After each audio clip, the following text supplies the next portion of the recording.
Hello नमस्कार दोस्तों, निमी technical classes में आप सभी का तहे दिल से स्वागत है। दोस्तों, DFCCIL में जूनियर एग्जीक्यूटिव और एग्जीक्यूटिव के लिए जो सिलेबस डिटेल्स है उस पर हम इस सेशन में बात करने वाले हैं। और इस सेशन की सबसे फर्स्ट क्वालिटी क्या है? वो पहला क्वालिटी है कि हम 60 दिन के अंदर एक ऐसा स्ट्रेटजी प्लान करने वाले हैं, एक ऐसा रोड मैप बनाने वाले हैं। 60 दिन के अंदर ही आपको CBT फर्स्ट और CBT सेकेंड को क्रैक करने का जो रणनीति है, जो स्ट्रेटजी है, उसको हम सीखने वाले हैं।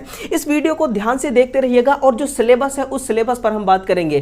देखिए, सबसे पहले मैं आपको एक झलक दिखा देता हूं कि जो जूनियर एग्जीक्यूटिव और एग्जीक्यूटिव का जो सिलेबस है उस पर हम बात करेंगे। पहले हम ये देखेंगे कि आपके पास अगर अलग अलग डिग्री है तो कहां और कितने कितने पोस्ट के लिए आप फॉर्म को अप्लाई करेंगे।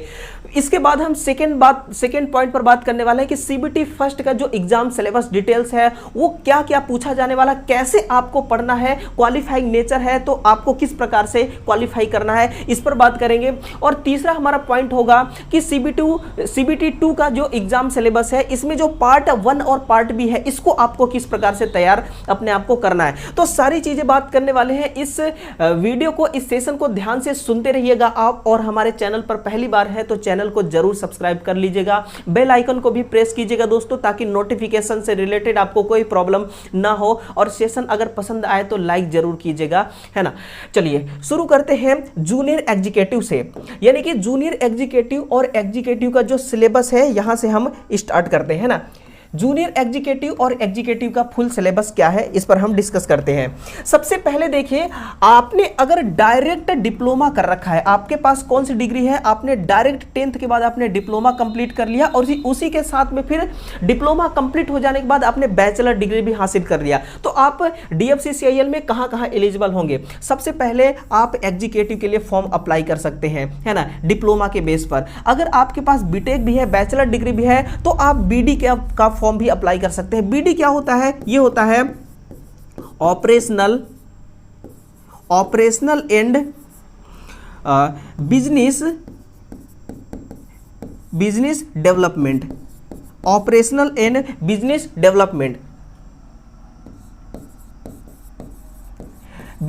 डेवलपमेंट, है ना, ये होता है BD। तो आपने डायरेक्ट डिप्लोमा और बीटेक कर रखा है तो एग्जीक्यूटिव और BD के लिए फॉर्म अप्लाई कर पाएंगे। यहां पर आप जूनियर एग्जीक्यूटिव के लिए एलिजिबल नहीं है। फिर देखिए, सुनिए ITI वालों, अगर आपका ITI कंप्लीट है तो आप, और ITI के बेस पर आपने डिप्लोमा भी कंप्लीट कर रखा है, 2 आपके पास डिग्री है, तो आप जूनियर एग्जीक्यूटिव के लिए फॉर्म अप्लाई करिएगा, है ना, ITI के बेस पर। और फिर अगर आपके पास डिप्लोमा भी है तो आप इसके लिए भी एलिजिबल है एग्जीक्यूटिव के लिए, तो आप भी 2 फॉर्म को अप्लाई करेंगे, ठीक है। फिर देखिए, अगर आपने ITI कंप्लीट कर रखा है, सुनिए, आपने क्या कंप्लीट कर रखा है, 10th के बाद आपने ITI कर लिया, फिर आपने ITI के बेस पर डिप्लोमा कर लिया, और डिप्लोमा के बेस पर आपने क्या कर लिया, यहां पर बीटेक को कंप्लीट कर लिया, यानी कि बैचलर डिग्री भी है आपके पास, डिप्लोमा और ITI भी है। तो आप देखिए, यहां से ITI वाला जब जूनियर एग्जीक्यूटिव के लिए फॉर्म अप्लाई कर ले रहा है तो आप भी जूनियर एग्जीक्यूटिव के लिए एलिजिबल हैं, है ना। आप निसंदेह आप इसको फॉर्म को अप्लाई कर सकते हैं। फिर आप अगर डिप्लोमा वाला यहां पर एग्जीक्यूटिव के लिए एलिजिबल है, डिप्लोमा वाला एग्जीक्यूटिव के लिए एलिजिबल है, तो यहां पर भी डिप्लोमा से आप एग्जीक्यूटिव के लिए एलिजिबल हैं। आप फॉर्म को क्या कर सकते हैं, फिल कर सकते हैं, ठीक है सर, यहां तक तो बात आ गई। फिर देखिए, जब बीटेक वाला विद्यार्थी यहां BD के लिए एलिजिबल है तो यहां पर भी बीटेक वाला विद्यार्थी जो है वो BD के लिए एलिजिबल है, यानी कि 3 फॉर्म को वो अप्लाई कर सकता है। अब बात यहां पर ये आती है कि यहां पर स्टूडेंट्स के मन में ये संदेह रहता है कि सर, अगर 3 फॉर्म अगर हम अप्लाई कर देते हैं तो कहीं हमारा एग्जाम ड्रॉ तो नहीं हो जाएगा। तो DFCCIL ने खुद कहा है कि अगर आपके पास 3 डिग्रियां हैं तो हम इसकी प्रायोरिटी देंगे आपको। और प्रायोरिटी किस प्रकार से दे रहा है कि आप जूनियर एग्जीक्यूटिव के लिए भी आपको एलिजिबल कर दिया, एग्जीक्यूटिव के लिए और BD के लिए भी। और जिस प्रकार से आप फॉर्म अप्लाई करेंगे ना, उसी के अनुसार फिर आपका जो एडमिट कार्ड है ना वो अरेंज किया जाएगा, अलग अलग डेट पर आपका एग्जाम लिया जाएगा। तो ये चीज आपको कंफर्म हो गया कि डायरेक्ट और आपने इस प्रकार से क्वालिफिकेशन कर रखा है तो आपको कहां फॉर्म भरना चाहिए, ठीक है सर। ये तो आपका हो गया टेक्निकल पोर्शन का क्वालिफिकेशन। अब देखते हैं नॉन टेक्निकल का। नॉन टेक्निकल में सबसे पहले हम आते हैं 10th का सर्टिफिकेट। 10th का सर्टिफिकेट आपके पास कंप्लीट है 60% वाली, ऐसा डिग्री 10th का जो 60% के साथ कंप्लीट किया गया है, आप एलिजिबल हैं। लेकिन आप एक बात यहां पर ये ध्यान रखिएगा कि यहां पर किसी भी प्रकार का ये नहीं बोला गया है कि 10th में आपका साइंस इंक्लूड होना चाहिए, है ना। साइंस इंक्लूड है या फिर नहीं है, आप फिर भी इसको अप्लाई करेंगे। आपके पास ITI कंप्लीट होना चाहिए। कोई मायने नहीं रखता है कि आपने NCVT से ITI किया है या फिर SCVT से आपने ITI किया है या फिर आपने SCVT से ITI किया है, या फिर कोई मायने नहीं रखता आप प्राइवेट से ITI किए हैं या फिर आपने गवर्नमेंट से ITI कर रखा है, ये कोई मायने नहीं रखता। बस आपका ITI कंप्लीट होना चाहिए 60% के साथ। और यहां पर एक फ्रेशर वाला विद्यार्थी, है ना, यहां पर एक फ्रेशर वाला विद्यार्थी भी अप्लाई कर सकता है ना। फ्रेशर वाला विद्यार्थी भी क्या कर सकता है, इस फॉर्म को अप्लाई कर सकता है। कोई एक्सपीरियंस नहीं मांगा गया है, जो अपने आप में बहुत अच्छी बात कही गई है।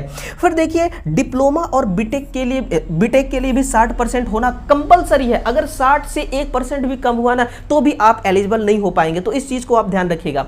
ग्रेजुएशन में भी 60% होना चाहिए, लेकिन ग्रेजुएशन वाले जो विद्यार्थी है ना, उनके मन में यहां पर एक संदेह आ सकता है कि कौन कौन सा ग्रेजुएशन यहां पर चलेगा। तो अगर आपने बीबीए कर रखा है, या फिर आपका एमबीए कंप्लीट है, या फिर आपका बीएससी इंजीनियरिंग आपने कंप्लीट कर रखा है 60% के साथ, तो भी आप एलिजिबल होंगे, इस फॉर्म को अप्लाई कर पाएंगे। तो ये तो फॉर्म अप्लाई करने का प्रोसेस था, क्योंकि जब तक आप फॉर्म अप्लाई कर नहीं पाएंगे तो फिर सिलेबस को पढ़ने का क्या मतलब है। तो आप फॉर्म को अप्लाई कर सकते हैं, ठीक है ना। अगर ये इंफॉर्मेशन आपको जेन्युइन लग रहा होगा दोस्तों, ये जो आपको मैं बता रहा हूं ना, ये सब ऑफिशियल डेटा है, मेरा कुछ भी नहीं है, ये DFCSIL का ही बताया हुआ है। मैं बस इसको PPT फॉर्मेट में तैयार किया इस प्रकार से, ताकि आपको और आसानी से समझा सकूं और आपको समझ में भी आ सके, इसलिए मैंने खुद इसको डिजाइन किया है अपने प्रकार से, ठीक है। एक स्टेप मैं आपको आगे ले चलता हूं, और हम कहां पर पहुंच चुके हैं, हम पहुंच चुके हैं अब फॉर्म आपने अप्लाई कर लिया और CBT फर्स्ट एग्जाम का सिलेबस डिटेल्स जानने की बारी आई, क्योंकि अब आप तैयारी करेंगे। तो तैयारी करने के लिए आपको शुरू कहां से करना होगा, CBT फर्स्ट एग्जाम से, है ना। CBT फर्स्ट एग्जाम आपने सुना होगा, एक बड़ा ही शिद्दत से नाम लिया जाता है कि क्वालिफाइंग नेचर का ये CBT फर्स्ट है। क्वालिफाइंग नेचर का है, ये मैं भी कहता हूं, लेकिन केवल क्वालिफाइंग नेचर का है ये ना मैं कहूंगा और ना ही DFCSIL ने कहा है। तो केवल क्वालिफाइंग नेचर का नहीं है, ये क्वालिफाइंग नेचर का है। इसका भी मतलब मैं आगे समझाने वाला हूं। देखिएगा, आपको पढ़ना कैसे है चीजों को, है ना, ये मैटर करता है। तो आपको नॉलेज रेलवे का DFCSIL, यानी कि DFCSIL भी क्या है, रेलवे का ही एक विभाग है, और आपको रेलवे से रिलेटेड यहां कितने क्वेश्चंस पूछे जाएंगे, तो आपको डायरेक्ट 10 क्वेश्चंस पूछे जाएंगे। विद्यार्थी यहां पर ना 10 में से 10 करके आते हैं। बिल्कुल दोस्तों, यहां पर स्टूडेंट झंडे गाड़ के आते हैं, इसमें तबाही मचा के आते हैं, 100 में से 100 करेक्ट करते हैं, यानी कि 10 में से 10। उन विद्यार्थियों के बारे में एक बार ख्याल कीजिए जो रेलवे लोको पायलट की तैयारी कर रहे हैं, रेलवे टेक्नीशियन की तैयारी कर रहे हैं। उनकी मतलब कि रेलवे का इतना अच्छा नॉलेज हो चुका है ना कि 10 तो क्या 50 में से 50 क्वेश्चन वो भी सही कर सकते हैं। अगर 50 क्वेश्चन आता तो 50 में से भी वो 50 कर जाते, और आप भी जो है किसी से कम नहीं है, आप मायूस मत होइए, ठीक है। तो 10 में से 10 ले आते हैं विद्यार्थी। यहां से आपको पढ़ना क्या है, तो देखिए आपको स्टैटिक रेलवे का जीके पढ़ना है। जैसे कि रेलवे का सबसे बड़ा प्लेटफॉर्म कहां पर है ना, पहले खड़गपुर हुआ करता था, अब कहां पर है ये आपको मालूम होना चाहिए, यही पूछा जाएगा। और रेल मंत्री कौन सा है अभी प्रेजेंट टाइम में, और दूसरी बात ये पूछ सकता है कि मतलब कि कितने जोन है रेलवे के ना। ये सारी बेसिक चीजें आपको पढ़ना है और 10 क्वेश्चन यहां से पूछा जाएगा, ठीक है। अब देखिए, अब हम लॉजिकल रीजनिंग या फिर जनरल इंटेलिजेंस की बात करते हैं। यहां से टोटल दोस्तों 30 क्वेश्चन पूछे जाएंगे। कितने? 30 क्वेश्चन पूछे जाएंगे, और आपको ना यहां पर 22 से 25 क्वेश्चन आपको राइट करना है। कितना? 22 से 25 क्वेश्चन राइट करना है। अब आपको पढ़ना क्या क्या पड़ेगा कि आप 22 से 25 क्वेश्चन कर सकते हैं। मैं आपको मुख्य टॉपिक बता रहा हूं, आप जिस अरेंज में बताऊंगा उसी अरेंज में अगर आप पढ़ेंगे तो आपको ज्यादा बेनिफिट मिलेगा, ठीक है सर। देखिएगा, रीजनिंग में आपको क्या पढ़ना है, सबसे पहले नंबर सिस्टम पढ़िएगा। सबसे पहले आप क्या पढ़िएगा, नंबर सिस्टम या नंबर सिस्टम या नंबर सीरीज। आप नंबर सीरीज को ध्यान दीजिएगा। फिर लेटर सीरीज को पढ़िएगा। इसके बाद आप सिंबल सीरीज को पढ़िए। आप किसको पढ़ेंगे? सिंबल सीरीज को। और कहीं से क्वेश्चन आए या ना आए, लेकिन यहां से 100% क्वेश्चन आएगा, है ना। नंबर सीरीज, लेटर सीरीज और सिंबल सीरीज से क्वेश्चन पूछेगा। इसके बाद में देखिए स्टेटमेंट। स्टेटमेंट एंड एजम्पशन यानी कि कथन निष्कर्ष पढ़ना है। फिर आपको वर्बल को पढ़िएगा, इसके बाद आप पढ़िएगा नॉन वर्बल, आप पढ़ लीजिएगा नॉन वर्बल। एक काम कीजिए आप, ये जो वर्बल है ना, इस वर्बल का आप पढ़ लीजिएगा क्लासिफिकेशन को आप जरूर पढ़ लीजिएगा, ठीक है। बिल्कुल ऐसा टॉपिक बता रहा हूं जहां से क्वेश्चन पूछा जाना है। और इसके बाद आपको पढ़ना है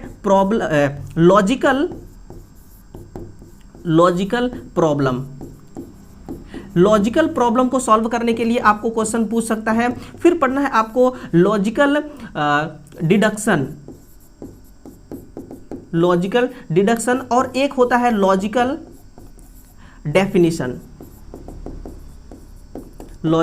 डेफिनेशन, है ना। तो ये हो गया आपको रीजनिंग पढ़ना है। यहां से आपको क्या पढ़ना है, ये हो गया आपका रीजनिंग। कितने हो गए देखिएगा, 1 2 3 4 5 6 7 8 9, है ना, 9 हो गए।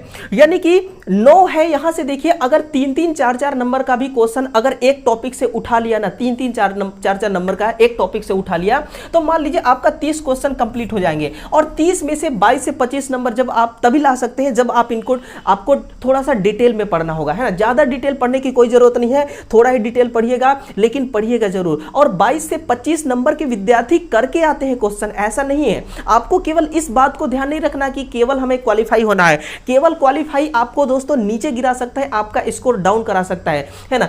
इसके बाद देखना आप जनरल अवेयरनेस की तरफ एक नजर डालते हैं। जनरल अवेयरनेस क्या कहता है कि भैया यहां से 15 क्वेश्चंस पूछे जाएंगे 15 नंबर्स के, ठीक है। यहां से जनरल अवेयर में से आपको करंट अफेयर वगैरह पढ़ना है और आपको यहां से 10 से 12 क्वेश्चन राइट करना है 15 में से, ठीक है।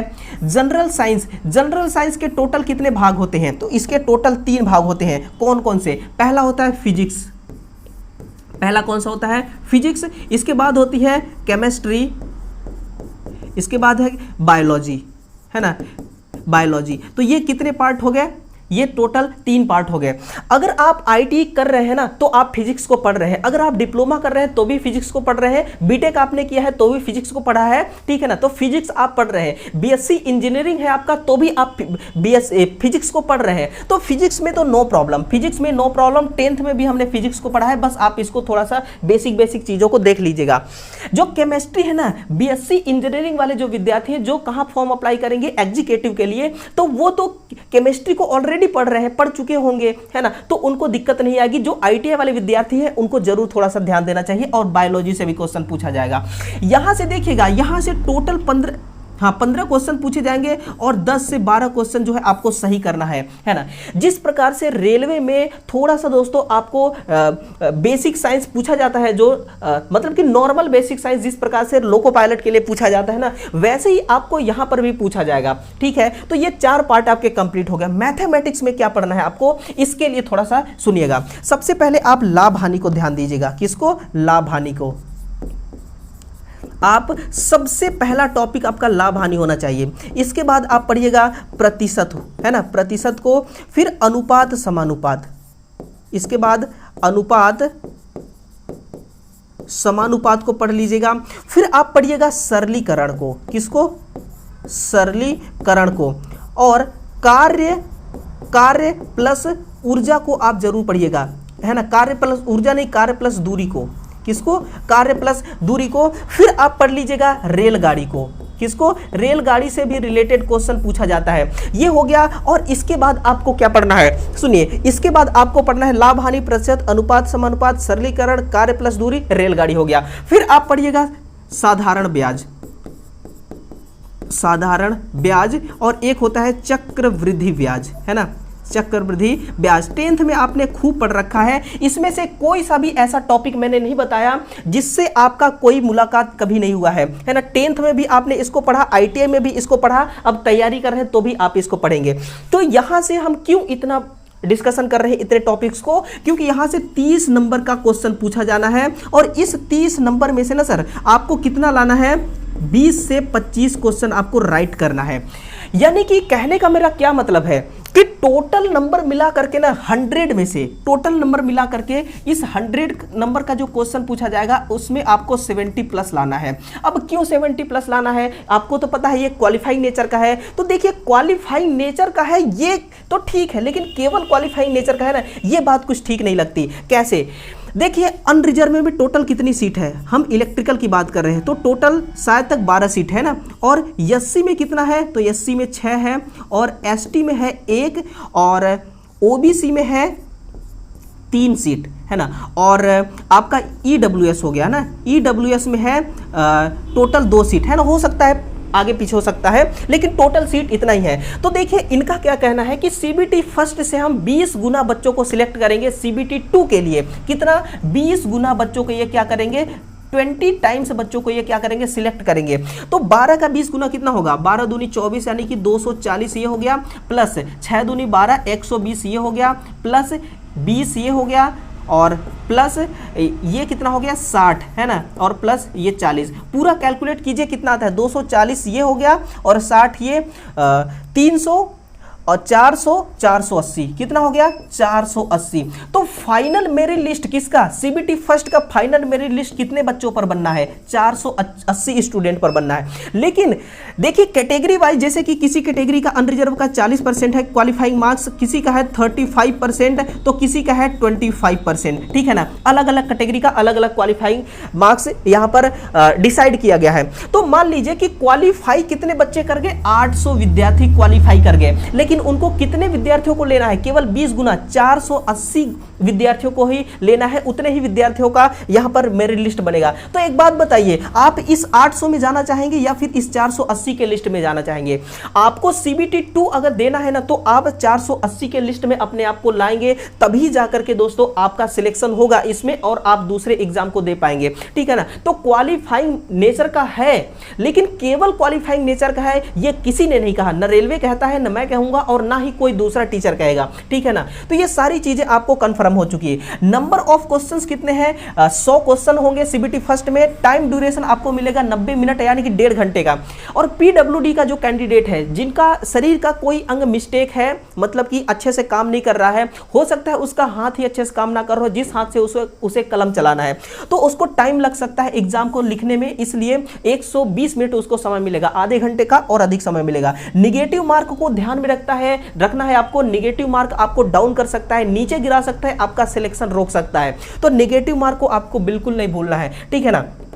देखिएगा दोस्तों, वीडियो को लाइक करते रहिएगा। मुझे मालूम है ये सेशन आपको बहुत पसंद आ रहा होगा, इतना डिटेल से ना आज तक आपको किसी ने नहीं समझाया होगा जितना इजी लैंग्वेज, हिंदी लैंग्वेज में मैं आपको बता रहा हूं। ये पीपीटी मैंने खुद तैयार कर रखा है और अपने अकॉर्डिंग तैयार कर रखा है। मुझे मालूम है एक आईटी और डिप्लोमा के विद्यार्थियों को किस प्रकार की चीजें समझ में आती है ना, उसी प्रकार से मैं अपने अकॉर्डिंग इसको बनाया और आपको भी ये जो है पसंद आ रहा होगा, ठीक है। आपने सीबीटी फर्स्ट स्टेज को क्वालिफाई कर लिया, अब आप आगे चलते हैं सीबीटी 2 का जो पार्ट ए और पार्ट बी है, इसके गेम को समझते हैं। इसका सिलेबस जो है किस प्रकार से डिजाइन किया गया है, देखिए CBT second exam syllabus details है। इसमें देखिए सीबीटी 2 जो होगा ये 2 फेस में होगा, यानी कि इसमें 2 पार्ट होंगे। पेपर तो एक ही होगा, पहला क्या होगा आपका, पहला होगा पार्ट ए और दूसरा होगा पार्ट बी। अब देखिए इसमें आपको 50-50 के रेशियो में पढ़ना है। क्यों पढ़ना है, क्योंकि 60 क्वेश्चन यहां से पूछा जाएगा और 60 क्वेश्चन यहां से पूछा जाएगा, इसलिए आपको 50/50 के रेशियो में आपको पढ़ना है। किस रेशियो में, 50/50 के रेशियो में पढ़ना है। हम इस पर बात नहीं करेंगे क्योंकि सीबीटी फर्स्ट में आपने इसी को पढ़ रखा है, बिल्कुल भी कुछ भी अलग नहीं है, ठीक है ना। तो आप सीबीटी फर्स्ट के लिए पढ़ेंगे तो वो यहां पर भी काम आएगा। ओके सर, तो पार्ट ए तो आपका वैसे भी निकल जाना है, लेकिन ध्यान रखिएगा 60 क्वेश्चन यहां से भी पूछा जाएगा, ठीक है। हम बात किस पर करेंगे, अब हम बात करेंगे डायरेक्ट अपने इस सीबीटी सेकंड का पार्ट बी वाले सेक्शन पर। ये किसका सिलेबस है, ये आईटी का सिलेबस है। अगर आप आईटी इलेक्ट्रिकल से फॉर्म अप्लाई करते हैं तो इलेक्ट्रिशियन का यहां पर सिलेबस आएगा, और अगर आप एसएनटी के लिए करते हैं तो उसका आएगा। अलग अलग ट्रेड के लिए करते हैं, मैकेनिकल के लिए करते हैं तो मैकेनिकल का, और इसी प्रकार से डिप्लोमा में जिस ब्रांच के लिए फॉर्म आया है, वैकेंसी आई है, उस ब्रांच का सिलेबस अपना अपना सिलेबस यहां पर रहेगा। इसी प्रकार से हर क्वालिफिकेशन का अपना अपना अलग रहेगा।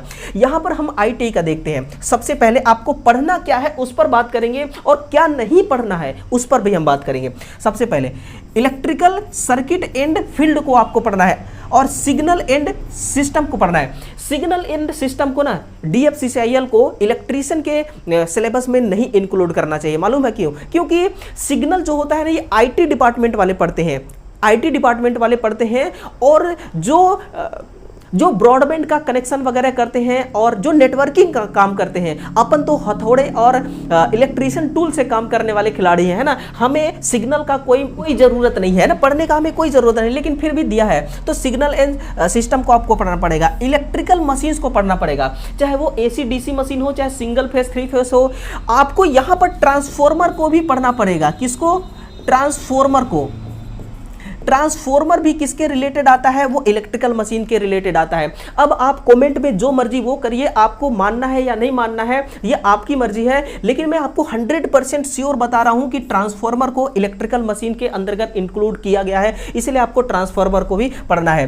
पावर सिस्टम को पढ़ना है। अभी यूट्यूब पर हम लगातार पावर सिस्टम का ये तीसरा लेक्चर हम लोग देख चुके हैं, हम लोग कंप्लीट कर चुके हैं। तो पावर सिस्टम देखिए, आप ITI इलेक्ट्रीशियन NCVT एग्जाम के लिए तैयारी कर रहे हैं तो भी पावर सिस्टम जरूरी है, या फिर आपने अगर किसी भी कंपटीशन एग्जाम के लिए तैयारी कर रखा है तो भी पावर सिस्टम काम आना है। तो पावर सिस्टम का हम चैप्टर स्टार्ट कर चुके हैं और जब तक समाप्त नहीं होगा तब तक इसको डिटेल से पढ़ रहे हैं। हमारा क्या चल रहा है? थर्मल पावर प्लांट चल रहा है, वहां पर क्वेश्चन जरूर उस वीडियो का, उस प्लेलिस्ट का मैं डिस्क्रिप्शन बॉक्स में लिंक दे दूंगा, आप उस सेशन को जरूर देखिएगा, ठीक है।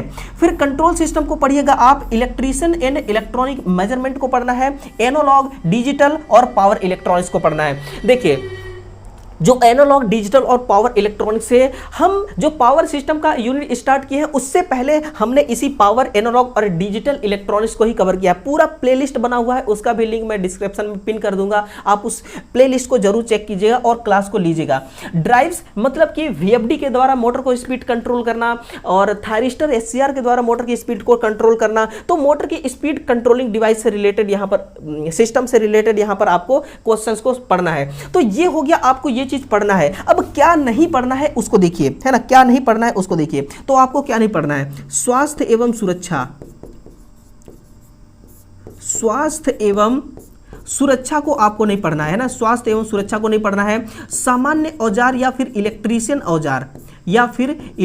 औजार को नहीं पढ़ना है। इसके बाद आपको बैटरी को भी नहीं पढ़ना है। किसको नहीं पढ़ना है? बैटरी को भी नहीं पढ़ना है। चुंबक को भी नहीं पढ़ना है, क्योंकि चुंबक का यहाँ कोई काम नहीं है। चुंबक को नहीं पढ़ना है और लैंप को भी नहीं पढ़ना है ना, बल्ब को, लैंप को नहीं पढ़ना है। वाइंडिंग को पढ़ना है। क्यों पढ़ना है? क्योंकि यहां पर देखिए इलेक्ट्रिकल मशीन है और मशीन है तो वहां पर वाइंडिंग जरूर होगी, तो आपको इन चीजों को नहीं पढ़ना है ना। स्वास्थ्य एवं सुरक्षा को, सामान्य औजार को, बैटरी को, चुंबक को, लैंप को। चलिए, कुछ तो बोझ कम होगा आपको, आपका कुछ तो बोझ कम हो गया। इतने सारे चैप्टर से अगर क्वेश्चन देखा जाए तो बहुत सारे हजारों क्वेश्चन बन जाएंगे, तो इतने क्वेश्चन तो कम से कम आपको नहीं पढ़ने पड़ेंगे। तो ये है टोटल डिटेल्स दोस्तों CVT 2 का, जो पार्ट बी है उसका।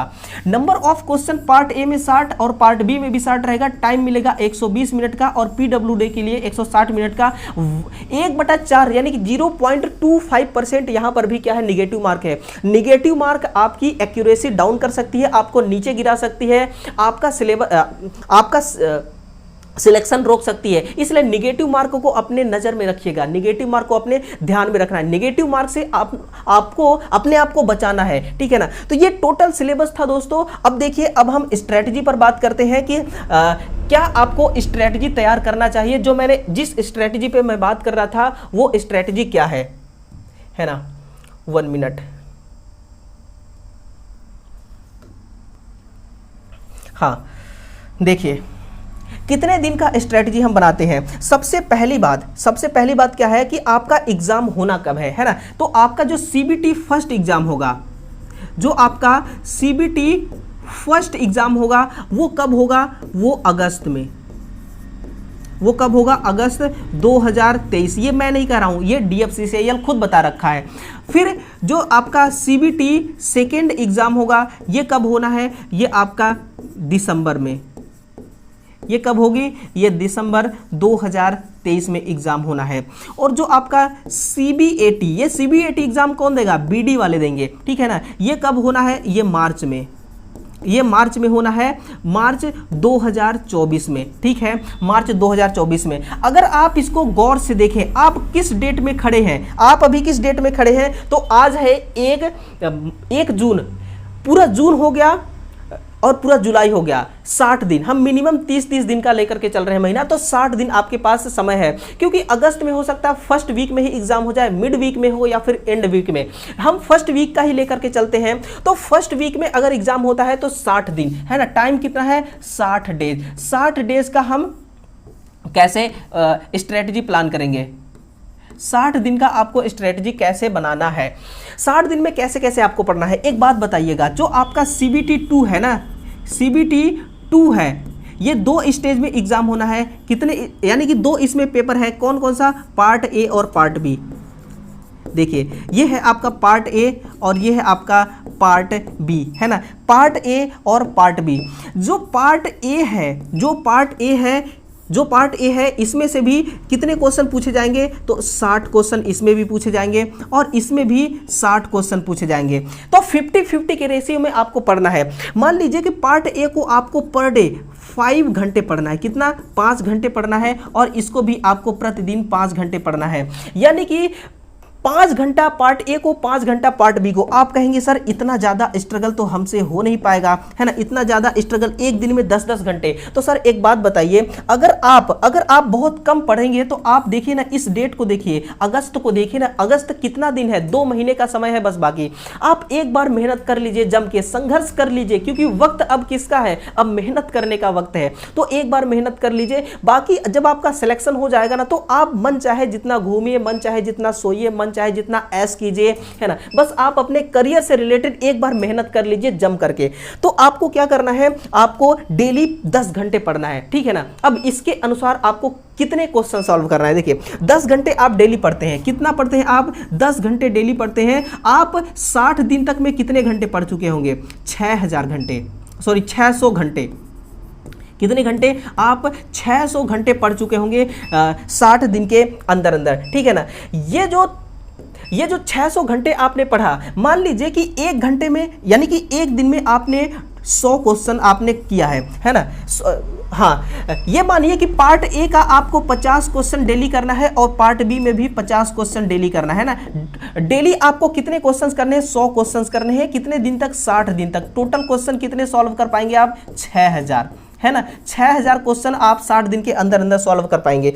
तो बताइए 6000 क्वेश्चन अगर आप पढ़ेंगे तो ऐसा हो ही नहीं सकता कि जो 120 नंबर का जो क्वेश्चन आपको CBT 2 में पूछा जाएगा उसमें से आप 100 क्वेश्चन नहीं कर पाएंगे, 100 क्वेश्चन आपका नहीं फंसेगा। ऐसा नहीं हो सकता कि आपने 6000 क्वेश्चन पढ़ा उसमें से 100 क्वेश्चन ना फंसे, ऐसा नहीं हो सकता है। फंसेगा, डेफिनेटली फंसेगा, 100% फंसेगा।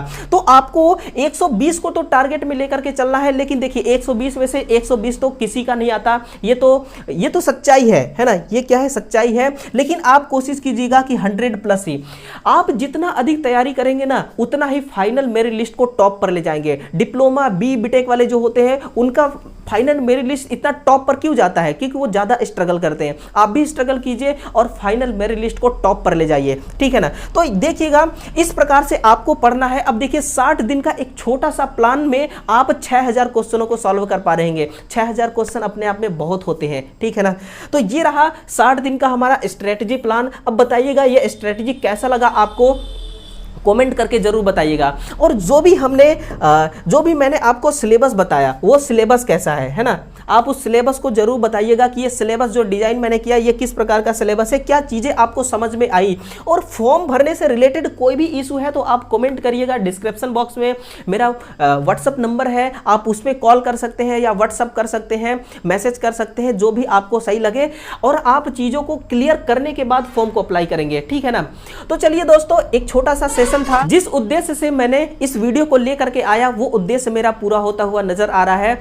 तो पावर सिस्टम का देखिए अगले सेशन में चौथी क्लास हमारी होगी, उस पावर सिस्टम को जरूर पढ़िएगा। सुबह 8 बजे डेली हमारा क्लास होता है यूट्यूब पर, आप डेली आया करिए, चैनल को सब्सक्राइब कर लीजिए ताकि इसका नोटिफिकेशन आपको टाइम टू टाइम मिलता रहे। जैसे ही हम लेक्चर अपलोड करें आपको उसका नोटिफिकेशन मिल जाए और आप उस सेशन को देख पाएं। आप देख रहे हैं पावर सिस्टम हो चाहे इलेक्ट्रॉनिक सिस्टम हो, वो सब के सब पूछे जा रहे हैं आपके हर एग्जाम के लिए, है ना। और आपको कमेंट करके बताना है कि आप किस क्वालिफिकेशन के साथ आप फॉर्म को अप्लाई करेंगे, है ना, ये कमेंट करके जरूर बताइएगा। चलिए नेक्स्ट सेशन में दोस्तों मिलते हैं, इंतजार कीजिएगा, मैं जरूर वापस लौट कर आऊंगा। चलिए मिलते हैं फिर से, थैंक यू।